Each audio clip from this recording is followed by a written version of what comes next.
Hello there. I'm Dr. Autumn, leadership consultant, wellness coach, author, and I'm incredibly grateful to be your host of the Aligned Living podcast. I'm here to equip you with the tools, inspiration, and practical tips necessary to lead a life of wholeness and pursue greater shalom in your life and that of your families, teams, and communities. My mission is to empower you to lead from a place of holistic well-being. It's time to say peace out to the fatigue, fog, and frustration of living in a place that lacks abundant well-being. Join me as we embark on a comprehensive exploration of spiritual, physical, mental, emotional, social, and economic well-being, all within the comforting embrace of one podcast. Hey, good people, Dr. Autumn here, and welcome back to the Aligned Living podcast. I'm actually wildly excited about this episode because when I think about the roots in what drew me into this work with the pursuit of wholeness and holistic health and all the things, I just wanted people to live better, feel better. I just saw the collective impact that this work could have. But the longer that I've been in it, I've realized the key is understanding what influences our choices, our decisions. We are bombarded with information that tells us, okay, this is how you can eat, this is how you can sleep better, like mental health resources, all the things. But if we don't make the right choices, now what's fascinating about how God created our bodies, the deeper and deeper I went into studying this, our emotions, our brain, our thoughts, our neurons, our spirituality, all of it, I realized that there are some very specific things that we could do to positively influence our decision making. At the same time, there are some, barriers that we face in our culture and times that make it more difficult to make the right choices if we lack awareness. It's really not a hard thing. It's just that sometimes we lack awareness and we're just going through the motions. And so I want to help you understand what is happening in your body to inform your choices today. And I'm actually going to be basing this episode off of the I don't know if it's popular, but fairly well known saying, thoughts become things. Someone really close to me had used that phrase when I was kind of sharing my thoughts behind this episode. And I was like, you know what? That's exactly what this is all about. Like, uh, some people like to use this word manifestation and they look at folks like, man, they manifested that. But honestly, once you hear this episode today, you'll understand what actually is going in your body, happening in your body, and why thoughts do sometimes become things. And so I'm super excited to share this with you. Hopefully you'll be as fascinated with it as I am, because it changes everything. Now I'm wrapping up. This is episode 3 in a series that I did on the mind, right? So over the last few episodes, we've been on this journey into this incredible design of the human mind, how our thoughts and emotions and beliefs quietly just shape the way that we live, the way we lead, the way we choose, the way we show up in this world. So we had started with a therapist. Go back and listen to that episode if you haven't, 26, 24. And she helped us understand just the wiring from our early childhood and how our brains learn safety or threat, or just even a different attachment styles, which is a topic I've been fascinated with lately. And then how can we gently rewire those patterns that no longer serve us? Okay. And then after that, we heard from a spoken word artist who courageously just shared her story of breaking free from limiting beliefs and really anchoring herself in truth and faith and identity. And that was just a really fantastic conversation. So today, I'm not interviewing anyone, a solo episode. You get to hear from me, but something I'm very, very passionate about. So hopefully I intrigue you in what I have to say. So this is really the landing point for this series. It's where science and story and spiritual formation all come together. So we're going to talk about why emotions are information and not the enemy. I've heard so many people tell me, just make different comments when it comes to that word emotion. So hopefully you'll have so much clarity over these next like 30 or so minutes We'll also talk about how thoughts literally shape our brain wiring, our body chemistry, our behavior. And there you go. That's where you'll learn about that saying thoughts become things and what it actually means. Why making good choices often feels so hard. So, we're going to dip into that because I want to make it not feel so hard for you. And then, how wisdom, habits, spiritual rhythms make aligned living so much easier, not heavier. All right. So, this episode in summary is really just about living awake instead of on autopilot. So, super excited to give you some self awareness here. We just want to form a mind that serves our calling, right? And partnering with God in the renewal of your whole self. So let's get into it. I am going to try to break this up into segments so that it's really palatable for you because there's a lot of information here, but I'm going to categorize it or focus it so that hopefully it's really easy to understand. So, the first part here I want to dive into is looking at emotions as information and then wisdom as the guide. This might not sound intriguing to you, but it will change everything in your life because it doesn't matter who you are, what your personality type is. When we receive information or stimulus, the very first part of your brain that's activated is your emotion center. And so we're going to talk about that. But in episode 23, I called the GOAT episode, right? Michael Jordan, the GOAT 23.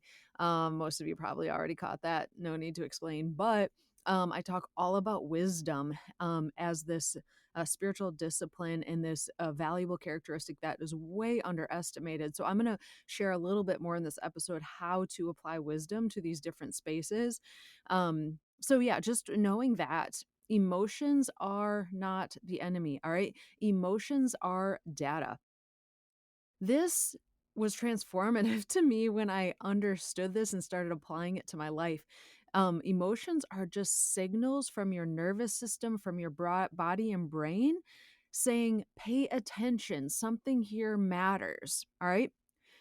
Fear, for example, can alert us to danger, or sadness can signal loss. Anger can point to a lot of things, but violated values, for example. Joy can tell us that we're aligned, we're feeling more whole.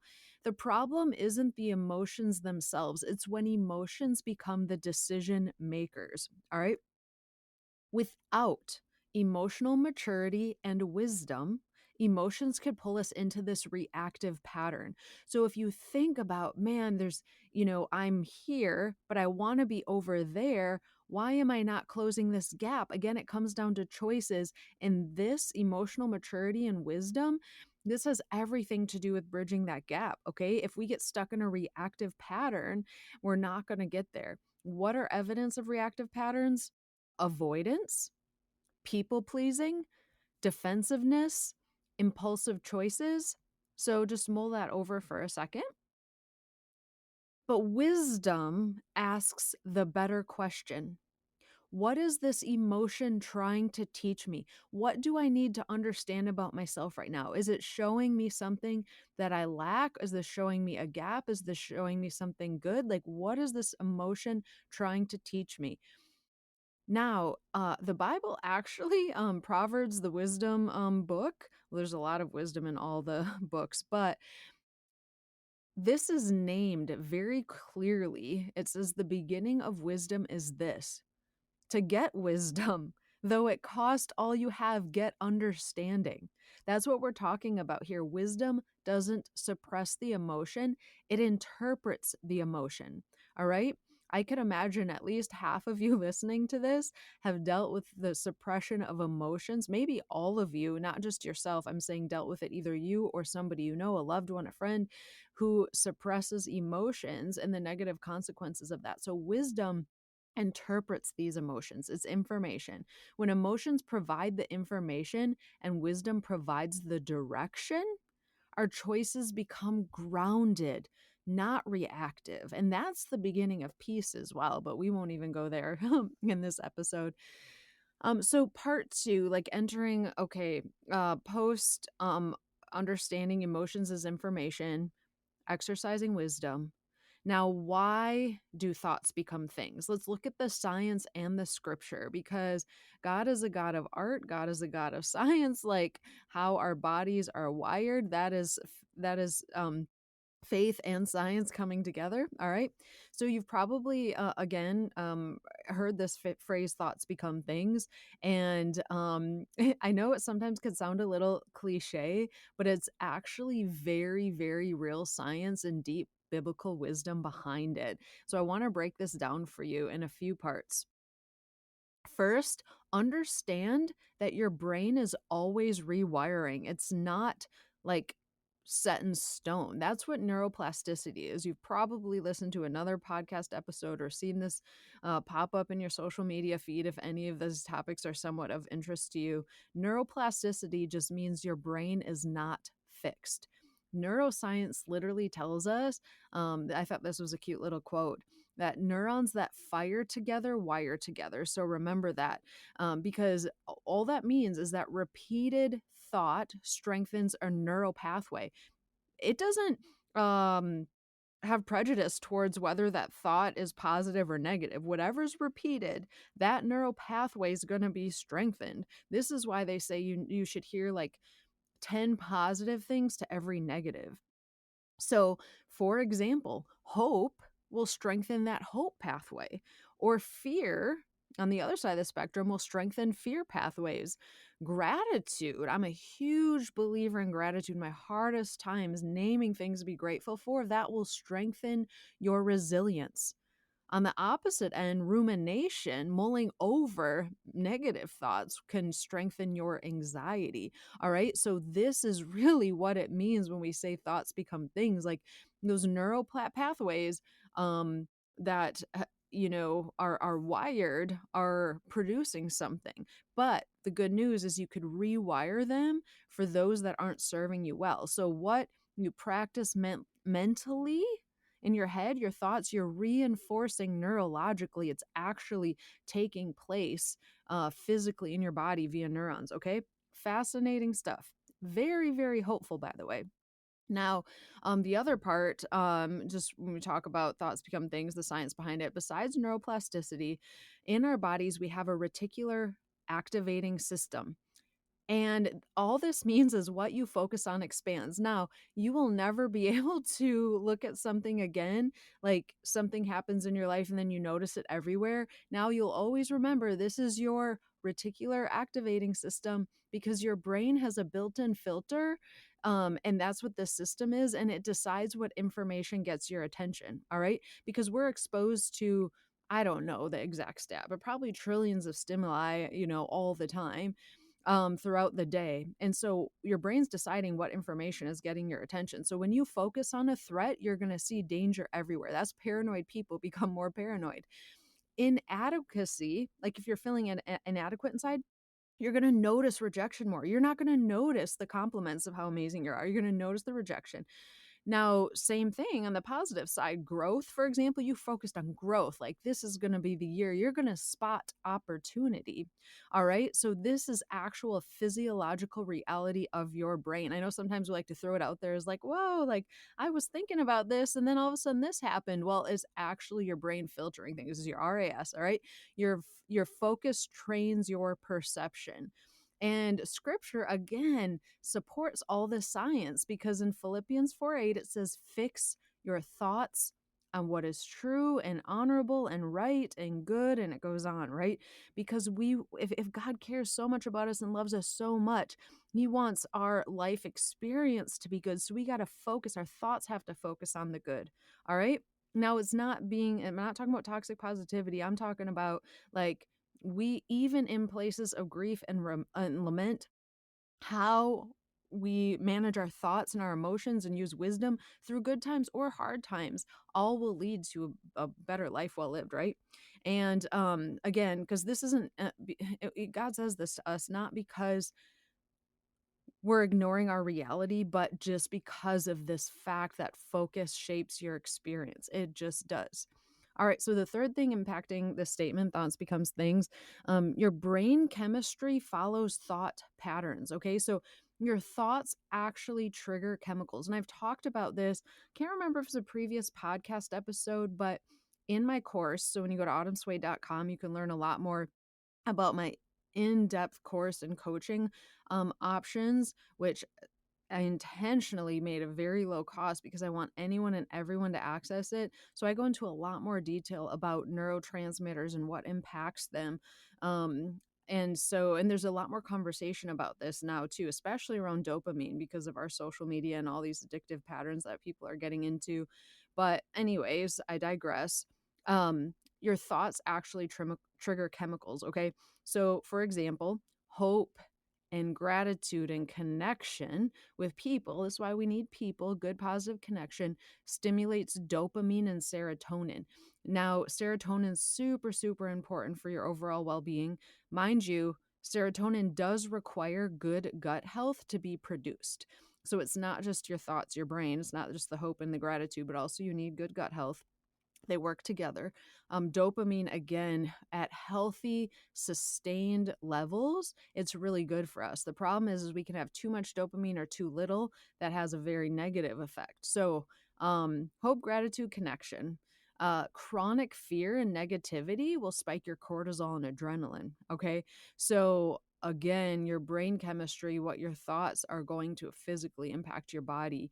Because over time, if there's an imbalance here, it'll affect your mood, your digestion, your immunity. Like maybe you get sick really easy and you're like, I don't know why. My neighbor never gets sick. Well, maybe your neighbor has a lot less stress than you do, or you're balancing, you're managing your stress differently. Inflammation, sleep, emotional regulation, like all these things are affected by these chemicals, which are affected by your thoughts. All right. So your body's being impacted by your thoughts, right? Not just your mind. Um, Now, behavioral loops, this is very, very interesting because I had to do a deep dive into this because I always want to know, do your emotions inform your thoughts? Or do your thoughts inform your emotions? It's actually a loop because your thoughts will inform your feelings. Like what you dwell on will impact your emotions and how you feel, which will then heavily impact your actions, which of course most definitely impact your outcomes. This is why I'm saying if you want good outcomes in life, this episode is like it. Like we have to understand what is happening in us. So, your cognitive behavioral therapy confirms this loop, okay? That thoughts shape your feelings, and then your feelings influence your actions, then actions create outcomes, okay? And then your outcomes will then reinforce your beliefs. So, that is where this whole loop comes together. These are how patterns form. It's also how they change, okay? So, if you have this loop and you feel like you're stuck in it, you could disrupt this anywhere, right? So it could start with just trying to change your thoughts, which then can impact that emotional output, right? And how do you change your thoughts? You could do that by the people you put around you, by praying, by your things that you're telling yourself, by journaling, therapy. There's so many things that you could do. So just consider your inputs in your life, right? So I do want to clarify this because I was just going to skip through this really quick, but I want to kind of highlight this loop a little bit more because it's easy to get stuck here. So I want to equip you with a little bit more information. So from a neuroscience perspective, emotions are that precognitive part. Like I was telling you before, emotions are first. It's that sensory input, whether it's tone of voice, facial expressions, a memory cue, body sensations, like that is first, but it's very, very fast. So that's your limbic system, your amygdala. And so that is the first receptor of that input. It's before the prefrontal cortex. So your prefrontal cortex is where that wisdom comes from, the spirit in that prefrontal cortex, right? It's the thinking, it's the reasoning, meaning making. That fully engages after the limbic system, okay? But this happens in milliseconds. It's so quick. And this is why you can literally feel something before you know why, whether it's anxiousness or defensiveness or sadness, right? Because this is happening really quick. Now, emotion is the body's fast signal, but then the thought is the brain's slower interpreter. This is why we have to get there to the prefrontal cortex to exercise wisdom, but that requires emotional regulation, emotional maturity, emotional health. Okay. Now, then, what I was, I told you I did this deep dive researching this because I'm like, thoughts also inform emotions. Emotions inform thoughts, but thoughts inform emotions. So, which comes first? Well, it's the emotion quick signal is in informing your thoughts, but then your thoughts, then, depending on what you're thinking about, if you're using wisdom, if you're in a state of like fight or flight, or inner calm, then your thoughts will inform your emotions again. And that's how some of those, like if you have childhood trauma and certain thoughts and emotions trigger a neurological path in your body because it's tied to a memory, we need to retrain. That's what neuroplasticity, again, we need to rewire what that means for you in your body. So if closeness activates a fear that closeness isn't safe, but we know that closeness is good for us, we need community, we need to rewire that. And that happens through experience of positive, safe people, helping our body's nervous system that's tied to these memories say, no, I can be safe with somebody. I don't need to retreat or leave a healthy situation because my body's telling me something, right? This is the rewiring.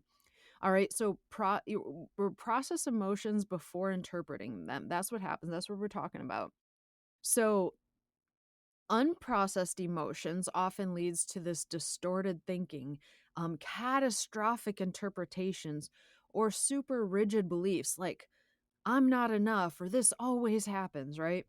But healthy processing, and there's things that you could do, everything I talk about in aligned living, spiritual formation, eating right, exercise, all of it, healthy community, it helps us in this healthy processing stage so that we can notice the emotion, we can name it, then we can regulate our nervous system and then allow it to settle slightly, okay? And only then does the prefrontal cortex come back online. This is so important because we need this to make good choices, all right? So, actually one of my favorite scriptures, and I've had my kids meditate on this too. It says, "Be quick to listen, but then slow to speak and slow to become angry," right? Because we don't want to be reactive. It's telling us like let's give our bodies the space to use that part of our brain that we need, all right, to make good decisions. So, um how emotions form our thoughts, all right? This is when we process them really well. Once we're regulated, emotions then provide very meaningful data. And this is where wisdom enters. Emotions don't dictate our reality, they just highlight what in our life is requiring a discernment. Where do we need to lean into wisdom? All right. And so then that thoughts begin to shape our emotions. It's that other part of the root. Emotions inform thoughts. Now thoughts are informing emotions in a healthy, safe way. Like, you could think like God is with me. Okay, emotions soften, you feel more peace. Or this is hard, but it's not permanent. That emotion stabilizes, build resistance, versus the opposite. If you're like thinking like I'm not safe, okay, well, an emotion's going to totally intensify and you're going to feel fearful. All right. So this is super, super relevant. I hope you guys are seeing this because I'm really excited about it. You know what?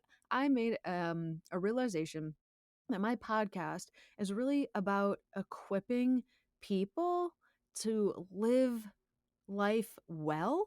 It's not going to be the sexiest, the most funny content out there, but I promise you, if you stick with me, I'm going to help you live life better. Okay. Now, okay, so anyways, that's the feedback loop. I'm gonna stop there because I can go on and on because this is all just like super fascinating to me. But okay, so now we're gonna jump into back to thoughts become things. We went 1, 2, 3, 4, and now we're on 5, and this is the last one. Epigenetics. I'm not gonna dive into this. There are some great books out there like The Body Keeps the Score where you can learn more about epigenetics, but it is a factor in thoughts become things. Environment and stress can influence gene expression. It's a little bit complex, but once you get the concept, it is something that's been pretty fascinating that a lot of communities have been learning more about. And so, with that being said, the last thing here is we're going to jump into brain chemistry and choice because, again, there is physiologically things happening in your body that are impacting your choices.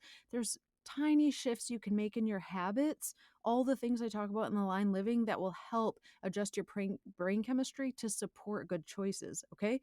So, we've already talked about serotonin. These are these key neurotransmitters that deeply, deeply influence decision making.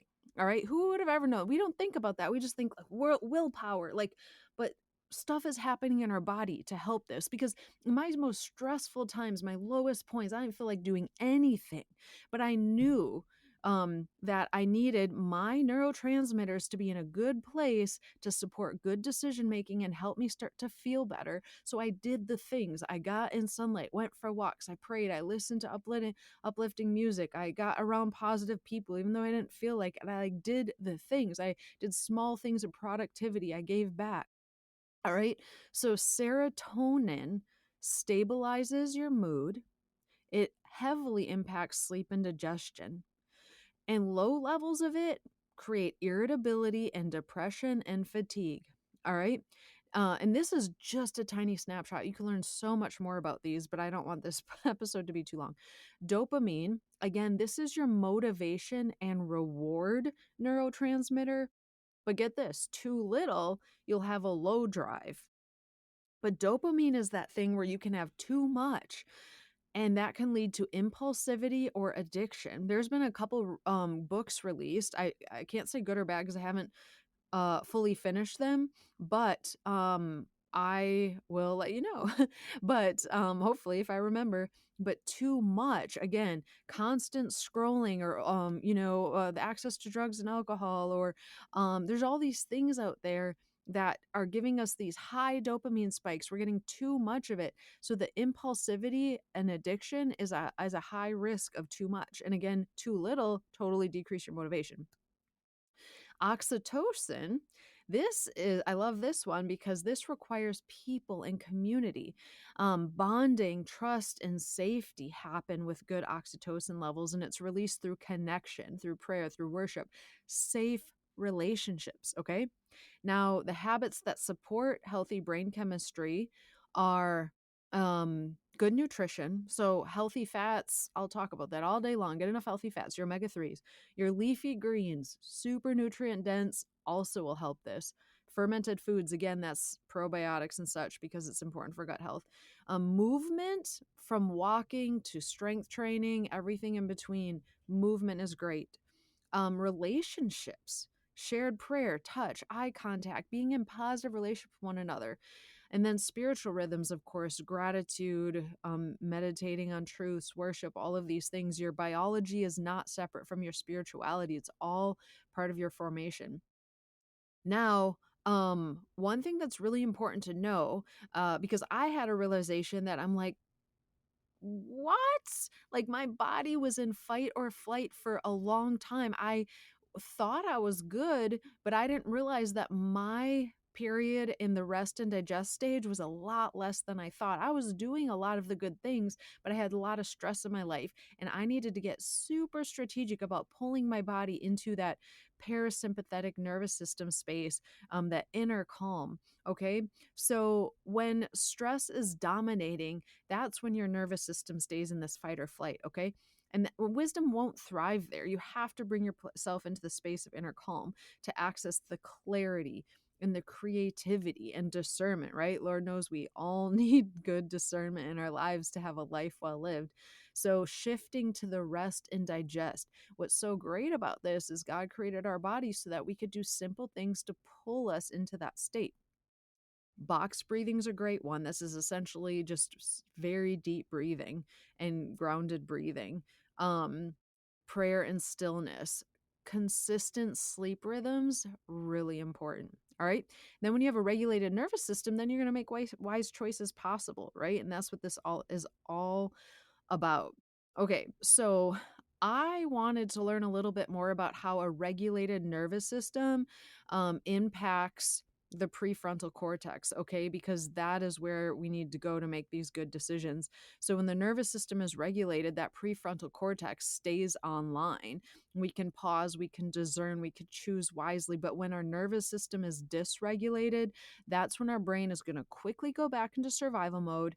Prefrontal cortex goes offline, and then choices are becoming reactive and impulsive and avoidant, and that is not good for us, okay? So emotional regulation is literally going to determine whether we respond with wisdom or react from survival. So again, if I could summarize all of this down to making good choices, we absolutely need good emotional regulation. All right. And so I'm not going to go in depth in sympathetic versus parasympathetic, basically fight or flight versus rest or digest. You could find information out there on it. But what I do want to say is when the brain is regulated, that's where you're going to access the ability to make good choices, impulse control, moral reasoning, discerning, empathy, even, which will significantly impact your life, future oriented thinking, right? Not just staying in this instant gratification place. All of these things, it's just so, so important. And the prefrontal cortex requires a sense of safety to function well. Again, why nervous regulating your nervous system, emotional regulation is so important, okay? And there are things that physiologically are happening in our bodies when this happens. Again, I'm not going to go into all of that, but it is fascinating. And hopefully, this has been enough to create a conviction in you to really prioritize this and take time to process it for yourself. So, because again, when your nervous system is all dysregulated, your amygdala is going to sound the alarm, your stress hormones are going to surge, your blood flow is not going to be going to that part of the brain you want it to be in. It's going to prioritize speed over wisdom, right? This is why sometimes people get brain fog when they're in this really high stress place. And we just don't want to be stuck there, okay? We don't want to be stuck making impulsive decisions and difficulty accessing the space we want to access. And we don't want to be in a state of defensiveness, withdrawal, all the things, okay? So, what's so interesting about this is why sometimes people will tell me, like, I know what the right thing is, but I'm just not doing it. All right. Like, now that you're understanding this is not just like a simple like choice, attached to that choice is a lot of other things. But again, if you listen to all this and you start to feel overwhelmed, just say, like, wow, this is hopeful, because to find emotional regulation, I just need to start doing all the aligned living things Autumn's been talking about, like the healthy things, like eat good whole foods and go for walks and have good people in your life. You know what I mean? So there's so much hope here. Talk to God no matter what state you're in, right? So, being regulated is your access to choice. It gives you the space, it's the space between that stimulus and the response. All right. Okay. So, I am going to, there's a lot more I could share here, but I'm not going to dive deep into how regulation helps with executive function and spirituality and all of that. I encourage you to experience for yourself, practice emotional regulation, and see what happens in your life. See how it impacts your choices. As a matter of fact, I would love to hear your stories. You can go to autumnswain.com. I have a contact box that goes straight to me. I would love to hear your stories on how starting to apply some of this and consider it has impacted your life, your peace, your choices. Okay? So just remember, regulation gives you prefrontal access, which equates to wise choices. All right? Um, let's see. Okay, so we're gonna wrap up a couple more quick things, just to tie it all together. Wrapping up this three-part series, thoughts become things. Um, I touched on this really briefly, but why we don't do what we know is good. If you get into that place, again, this is not a character flaw; it's neuroscience. The brain defaults to efficiency.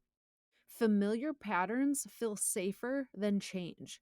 That immediate comfort often beats out long term wisdom. Okay. But it doesn't have to. I'm just letting you know, why do we do things, that we know we shouldn't? Why do we not do what is good? Now, on top of that, your brain defaulting to efficiency, if you're exhausted or in pain or experiencing shame, then follow through is going to be even more difficult. So, where's the hope in this? What helps so that you can create a new brain pattern that defaults to an efficiency that is good for you? So, you do what you know you want to do. What helps? Okay, starting small victories, just do small things, and then pair those habits with joy. Again, joy is a spiritual expression, so you can be going through a hard time and still have joy. You can be going through a good time and still have joy, okay? And then practice self compassion. Like, shame will shut down this whole process.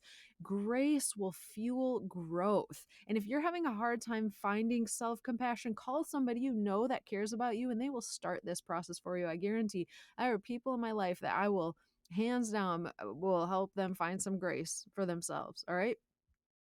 Now, cultivating wisdom across all the 6 dimensions that I talk about in Align Living is really important. I'm actually going to do a separate episode on this, or I might just dive deeper into it in my course, my Align Living course, because we want to know how to apply wisdom to all these areas, from spiritually seeking God's voice to mentally giving space to learn and reflect and grow, physically caring for your body, so on and so forth.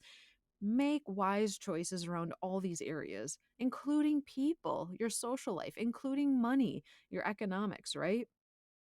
So, a quick habit framework. This is gonna be really quick, just a few things you can grab onto. Because it all starts with small rhythms, right? Because we can't change everything overnight. So, one, eat for your brain. Like, those are the leafy greens, the omega 3s. Eat healthy, cut out the processed food and the artificial sweeteners that are neurotoxins and so on and so forth. Move consistently. Don't just do a hard workout for 30 minutes, then be sedentary all day. Like, move your body. This is why the 10,000 step concept is brilliant, because it'll keep you moving. Sleep rhythmically, like, have a plan, some routine around your sleep, and get good sleep. Remember to breathe. Actually take deep breaths and pray daily. Connect with good people intentionally, and then anchor in scripture. Okay, these are just a few things to start with, and then you can build upon it. All right, so friends, my Aligned Living community, your mind and brain are sacred gifts that God gave us to steward so that we could live well because He loves us. They were never meant to run on autopilot. When emotional awareness and neuroscience and healthy habits and spiritual formation come together, that's where aligned living becomes sustainable. So, just a few quick takeaways. Emotions are signals, not dictators. Start there. And then remember that thoughts shape your body and your relationships and your direction. So be mindful of them and use wisdom. Practice it daily, because this leads to a flourishing and purpose filled life. So I just want to say, if this series or even this episode's encouraged you, share it with somebody who needs hope or clarity, maybe a friend who's been frustrated and been trying to work towards a goal and failing, and have them listen to this.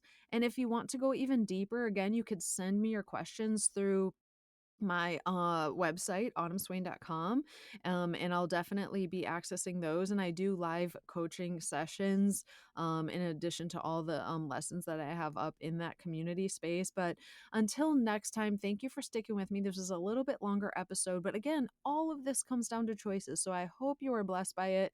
I appreciate you all. Align your life, expand your capacity, and flourish with purpose. Take care. Thank you for tuning in to the Aligned Living Podcast. I'm Dr. Autumn, your guide on this journey to shalom or wholeness. Ready to embark on this journey of self-discovery and transformation? Head over to autumnswain.com to learn more and to dive deeper into the world of aligned living. Until next time, stay aligned.